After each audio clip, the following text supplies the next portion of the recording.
उत्तर प्रदेश के प्रयागराज में उमेश पाल हत्याकांड में आज भी अतीक अहमद के करीबियों पर बुलडोजर कार्रवाई जारी है। इस वक्त हमारे साथ बातचीत के लिए मौजूद हैं बीजेपी के राज्यसभा सांसद अशोक वाजपेयी जी। सर, अगर बात करें तो मुख्यमंत्री ने कहा था कि सभी माफियाओं को छोड़ेंगे नहीं। आज भी अतीक अहमद के जो करीबी शूटर हैं उनके यहाँ बुलडोजर कार्रवाई जारी है। देखिए, जो अराजक तत्व हैं उनके विरुद्ध कार्रवाई सरकार निरंतर करेगी और जिन लोगों ने कानून हाथ में लेने का काम किया है, जिस तरीके से उमेश पाल की हत्या की गई, उसमें जो लोग भी संलिप्त हैं उनके विरुद्ध कार्रवाई करने की घोषणा सदन के अंदर उत्तर प्रदेश सरकार के माननीय मुख्यमंत्री ने की थी और उसे क्रियान्वित करने का काम हो रहा है। उसमें जो भी संलिप्त हैं उसमें किसी को भी बख्शा नहीं जाएगा। अगर बात करें तो विपक्ष लगातार कानून व्यवस्था की बात कर रहा है, कह रहा है जो मुख्य आरोपी हैं वो अभी तक फरार हैं, उत्तर प्रदेश पुलिस उनकी पकड़ से दूर है।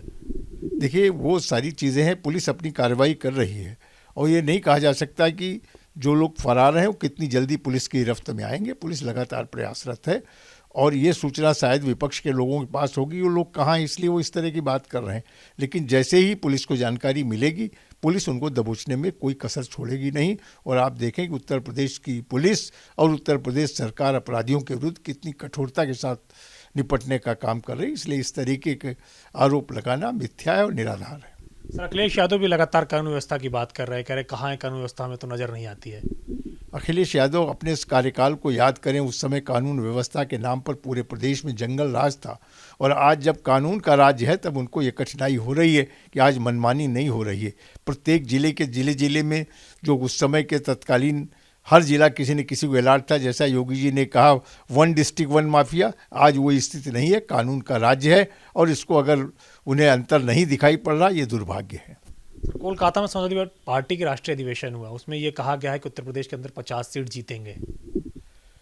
उसे उन्होंने तो अभी लक्ष्य बनाया 80 की 80 सीट जीतने का, तो लेकिन अब दिन में सपने देखते हैं। विधानसभा जब 2017 का चुनाव हो रहा था, 2022 का विधानसभा का चुनाव, तब भी वो कह रहे थे कि 400 विधानसभा सीट हम जीतेंगे और उसका नतीजा सामने आया। ऐसे ही लोकसभा में जो उनकी घोषणा है, जो वो अब सामने आ जाएगी जब लोकसभा चुनाव होगा और देखेंगे जब नतीजे निकलेंगे तो शायद नतीजे के पटल पर कहीं समाजवादी पार्टी की सीट दिखाई पड़े। ये बड़ा मुश्किल है।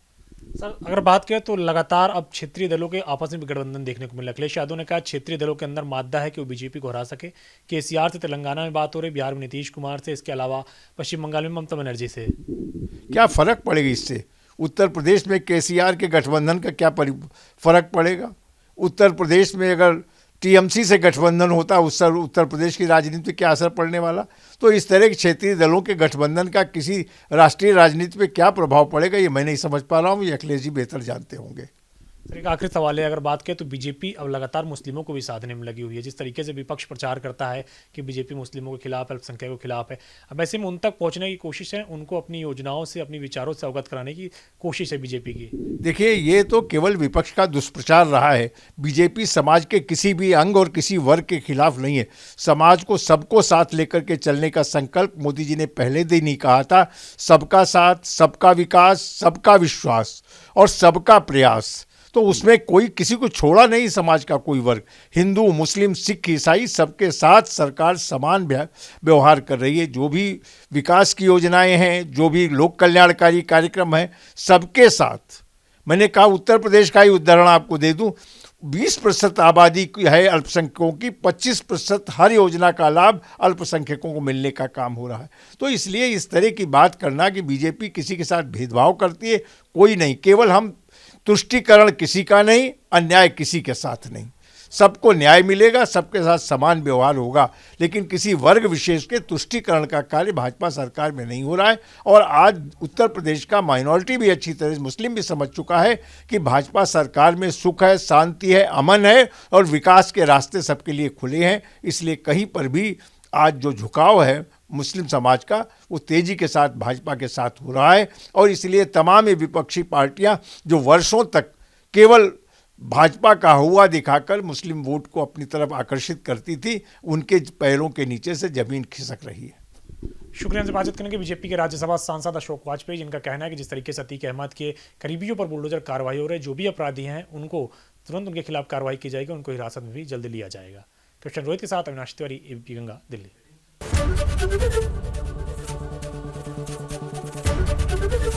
एबीपी गंगा, खबर आपकी, जुबान आपकी।